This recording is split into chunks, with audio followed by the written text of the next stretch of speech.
Olá, boa noite a todos. Segunda-feira, dia 5 de abril. Veja os destaques de hoje aqui no Segunda Edição. A vez dos 65 ou mais. Vacinação será ampliada em Porto Alegre. E os servidores da segurança pública já começaram a receber a primeira dose na capital. 7 vítimas, vizinhos da mesma rua contaminados por coronavírus, morrem no intervalo de 20 dias. Veja como a comunidade da Serra está lidando com o medo da doença. E o vírus no esporte, o técnico Renato Portaluppi testa positivo para a Covid-19. O SBT Rio Grande, Segunda Edição, está no ar.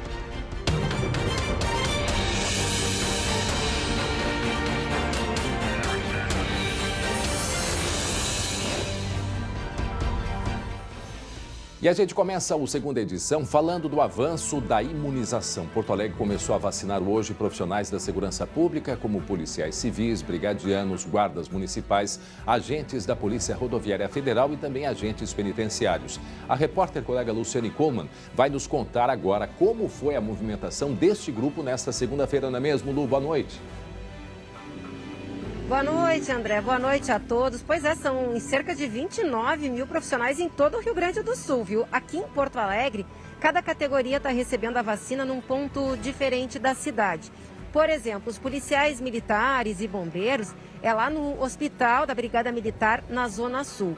Agora, os policiais civis, no auditório aqui do Palácio da Polícia. E aí, os agentes da Guarda Municipal, da SUSEP, da PRF, esses estão sendo imunizados no postão da EAPI, ali na Zona Norte. E aí, esses é por idade. Ou seja, hoje foi quem tem mais de 50 anos, amanhã a partir dos 40 anos, quarta-feira a partir dos 30 anos e na quinta-feira a partir dos 18 anos. Agora, os PMs e os policiais civis aí é por função, ou seja, há toda uma organização para dar prioridade para aqueles que estão mais expostos nas ruas. Agora é um momento de muita felicidade, né, André? É um momento de muito alívio e também de muita comemoração. Vamos ouvir então o relato de 2 vacinados. Agora a gente fica mais tranquilo para cumprir nosso dever, né? Dia a dia na rua, agora imunizado, vai ser outro ritmo, né? A gente fica feliz em poder agora estar mais tranquilo na atuação do nosso dia a dia. Até porque, né, André, os policiais muitas vezes são eles que estão lá combatendo a aglomeração, ou seja, onde ninguém quer estar, eles estão lá fazendo esse trabalho. Lembrando, André, que cada município pode ter um calendário diferente, né? Os prefeitos têm essa autonomia, inclusive aqui na Grande Porto Alegre, por exemplo, Sapucaia e Canoas começaram a vacinação dos agentes de segurança agora durante o feriadão de Páscoa. Mas olha só, tem 2 categorias que ficaram de fora dessa campanha aí de vacinação das forças de segurança, que estão reclamando muito, que é os policiais federais aqui do Rio Grande do Sul e também o pessoal do IGP, os peritos. O governo gaúcho disse que no próximo lote, boa parte desses profissionais devem ser então contemplados com as vacinas. E por fim, André, uma ótima notícia, porque Porto Alegre antecipou a vacinação dos idosos com 65 anos ou mais. E aí começa amanhã. 38 postos de saúde e nos 3 pontos de drive-thru. Lembrando que não precisa todo mundo chegar cedo, tem vacina para todo mundo, então vão ao longo do dia e todo mundo vai estar imunizado. É verdade, quem não tiver condições de ir, o importante, por exemplo, a partir dos 65 anos ou mais, começou, digamos, né, começou hoje, pode ir amanhã, pode ir na semana que vem, a vacina está garantida e está à disposição e que essa idade, né, a gente consiga aí avançar e mais pessoas a serem vacinadas nos próximos dias, é o que a gente deseja e espera para chegar o nosso momento de vacinar também, né, Lu? Com certeza. E também, né, André, tem que cuidar muito, porque agora também é a fase da segunda dose de muita gente. Então, o pessoal tem que ficar ligado ali no calendário de vacinação. E sempre pedindo para que as pessoas, né, tivemos aí um feriadão de Páscoa, infelizmente nós vivemos, e vamos falar sobre isso daqui a pouco, muitas aglomerações. Então é uma preocupação muito grande num momento em que parece que o sistema de saúde começa a aliviar um pouco, mas é muito importante, né, Lu, que todos nós, mesmo os vacinados, mantenham a atenção máxima aos cuidados básicos e necessários nesse momento de pandemia. Obrigado, Lu, até daqui a pouco. E olha só, olhem essa história que vem lá da Serra. 7 vizinhos que moravam na mesma rua, eles morreram de Covid-19 no intervalo de apenas 20 dias. O repórter Guilherme Fadanelli esteve no local e conversou com os moradores para entender o que pode ter ocorrido, não é mesmo, Fadanelli? Boa noite. Oi, André, boa noite. Essa sequência de mortes em um curto espaço de tempo intriga os moradores da rua Vico Parolini Thompson, que fica no bairro Cristo Redentor, na zona leste aqui de Caxias. O primeiro caso foi de uma idosa de 83 anos que sofria de Alzheimer. Na sequência, em menos de 20 dias, outros 6 moradores perderam a vida em função da Covid-19 ou por complicações causadas por ela. Entre eles, o seu Tibúrcio Borges Maciel, de 73 anos. Ao sentir os primeiros sintomas, ele foi levado ao UBS do bairro, que o encaminhou para a UPA Central. O idoso conseguiu um leito clínico até ser transferido para a UTI. Foram pouco mais de 20 dias lutando pela vida, até o coronavírus afetar o funcionamento de alguns órgãos, como os rins. 3 semanas após o falecimento, a família, André, ainda tenta entender como tudo aconteceu tão rápido. Estava sempre para lá e para cá, então ele tinha bastante amigos, conversava para lá, dava umas voltinhas, voltava para casa, mas nada de muito andar muito, assim. Ia no mercado e dava a voltinha dele, falava com os amigos dele de sempre, que estavam tudo, a princípio nenhum daqueles pegou, que a gente saiba, né? Faltava ali um tempinho para vacina, né? E no final não resistiu nessa doença. Que triste. Em um lugar onde a maioria das pessoas são moradores antigos, vivendo há 40, 50 anos no mesmo lugar, esses casos em sequência obviamente trazem medo. Até porque o número de infectados foi bem maior nessa rua. Só na família do seu Tibúrcio, por exemplo, além dele, outras 3 pessoas pegaram Covid, mas com sintomas mais leves. A Vigilância Epidemiológica da Secretaria Municipal da Saúde está verificando se será necessário tomar alguma medida. Para caracterizar surto, é necessário comprovar que os moradores tiveram contato entre eles num prazo de 15 dias. Ainda assim, André, essa história mostra o quanto é importante manter o distanciamento, seguir as regras de higiene e sair de casa para fazer somente aquilo que realmente é necessário. E infelizmente a gente não tem, né, Fadanelli, o que seria importante nesse caso, o rastreamento. Um setor que pudesse fazer o rastreamento para saber a origem e poder identificar quem começou a contaminação e entrar em contato justamente com essas pessoas que podem estar contaminadas, podem não ter sintomas e estarem contaminando, inclusive, outras pessoas. Obrigado, Guilherme Fadanelli, direto da Serra, com essas informações. Bom, agora a gente vai atualizar os números da pandemia aqui no Rio Grande do Sul. 906 novos casos de coronavírus foram confirmados nesta segunda-feira aqui no estado. E o Rio Grande do Sul soma quase 861 mil casos confirmados de Covid-19. 96% deles estão recuperados. O estado ainda somou 101 novos óbitos. 20.600 pessoas já morreram com a doença aqui no Rio Grande do Sul. Vejam só. Para a gente ter aí uma ideia, esse número é equivalente à população da cidade de Piratini, primeira capital farroupilha, fica no sul do estado.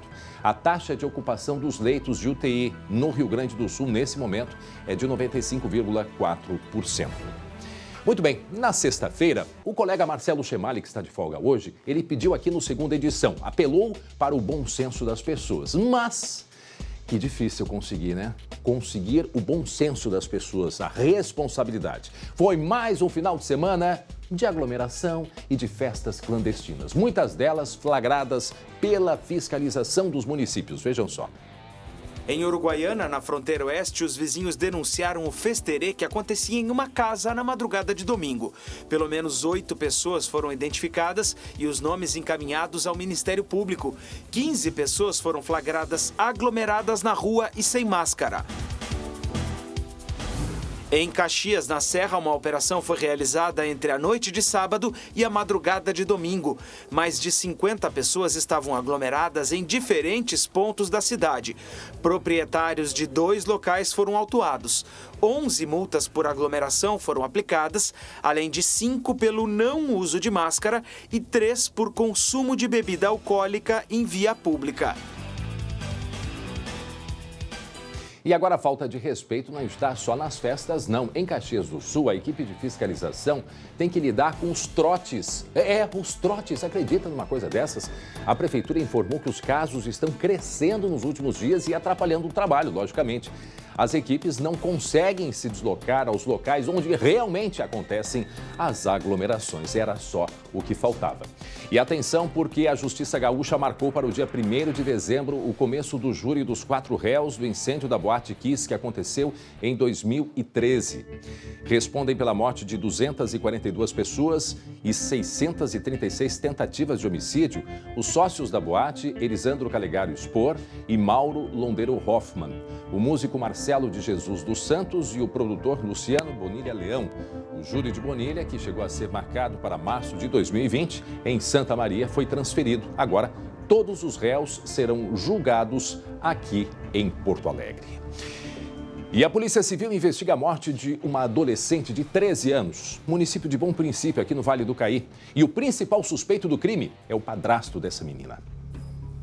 Foi por meio de uma denúncia anônima aos bombeiros voluntários da cidade que o corpo de Jordana Tamires Cristi Vatier foi encontrado em um matagal às margens da RS 122, próximo ao posto do Grupo Rodoviário de Bom Princípio.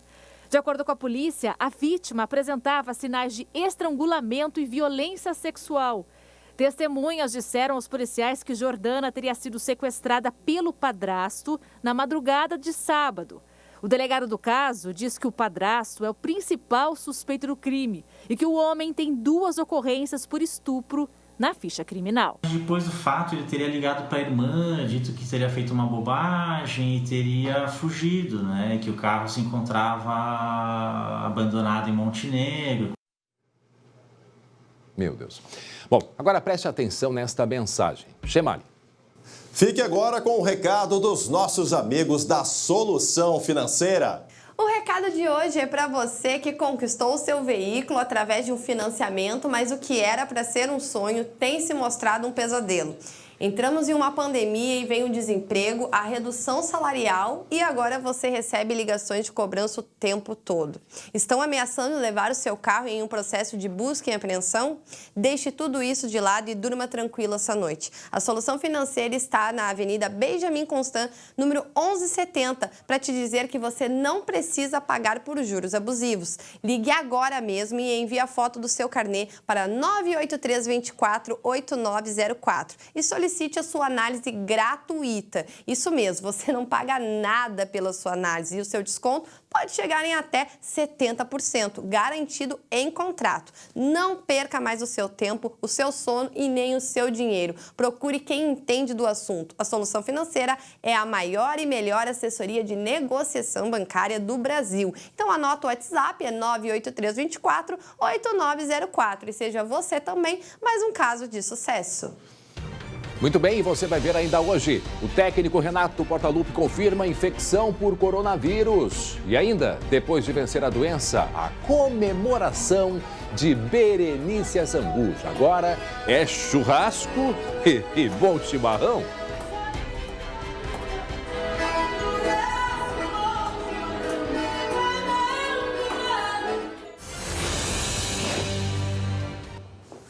Muito bem, estamos de volta com o SBT Rio Grande. Olhem só essa imagem, porque teve perigo e sorte. O eixo com 2 rodas de uma carreta se desprendeu enquanto que o veículo trafegava na BR-285, ali próximo a Panambi, na região noroeste do estado. E as câmeras de segurança mostram tudo.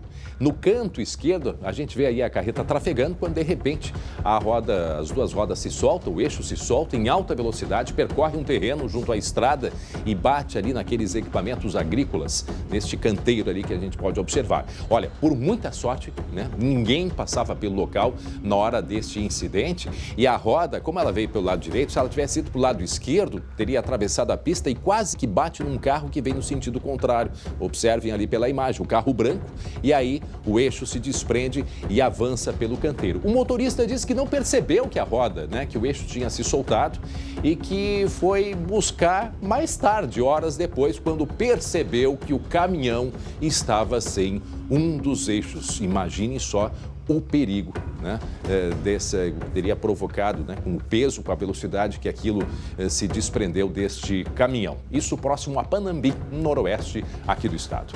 Bom, e amanhã tem jogão na tela aqui do SBT. São Lourenço e Santos começam a definir um lugar na fase de grupos da Libertadores da América. Santos é o time do Pelé, você sabe. Que o São Lourenço é o time do Papa, você provavelmente sabe também. Pois é. O Papa Francisco torce para o São Lourenço de Almagro. São dois clubes campeões da América nos últimos anos. O Santos em 2011 e o São Lourenço em 2014. Ambos passaram na fase anterior com uma vitória e um empate.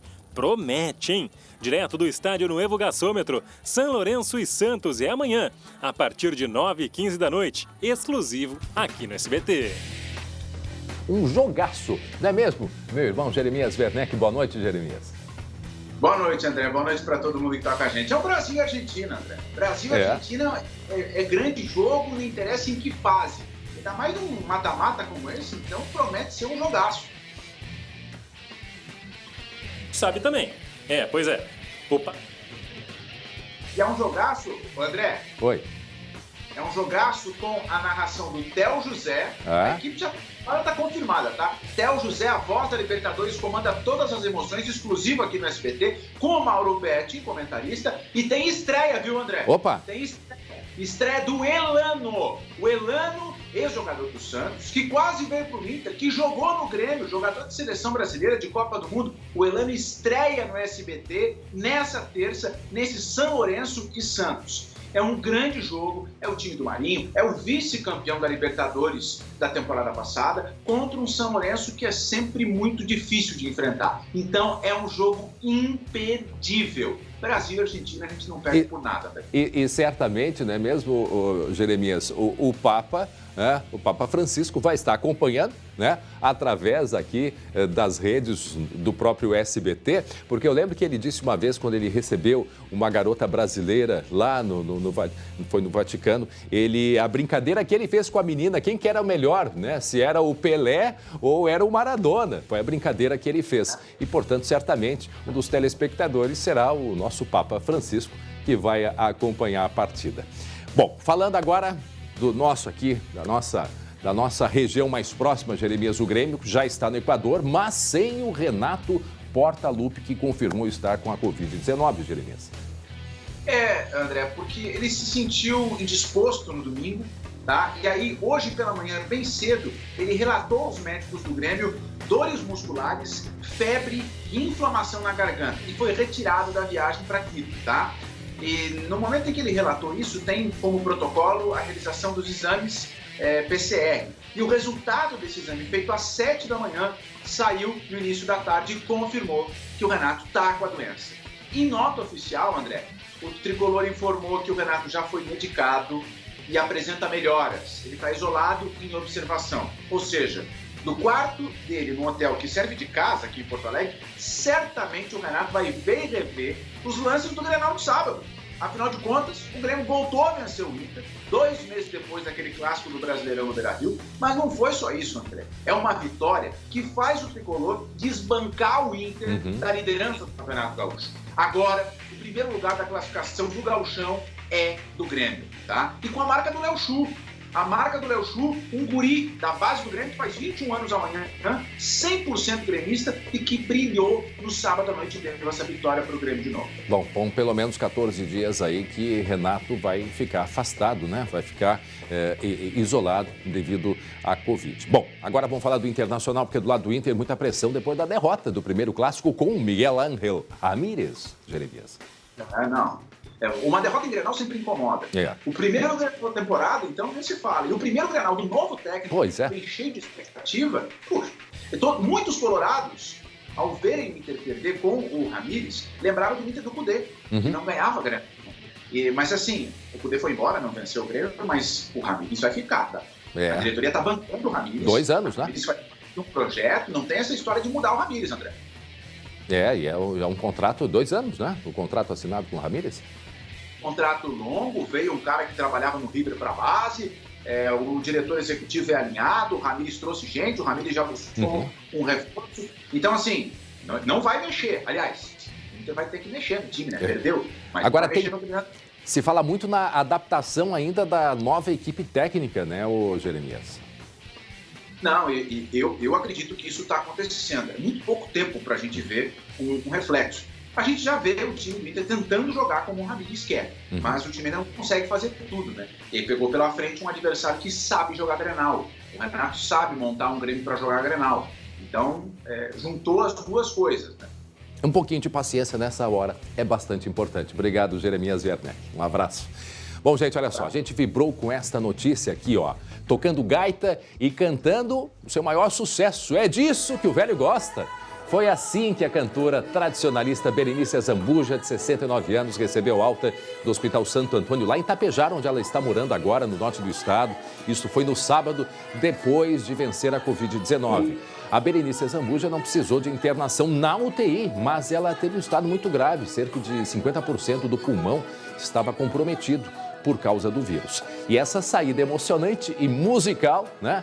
Uma promessa que ela fez pelo o que ela chama de seu renascimento. Um beijo muito grande a Berenice Azambuja e a todos que estão se recuperando nesse momento que a gente sabe que é tão difícil, tão doloroso. Então, ó, um beijo grande a todos nesta homenagem da querida Berenice Azambuja. Bom, tenham todos uma ótima noite. Obrigado pela audiência. Amanhã de volta o querido Marcelo Chemalho.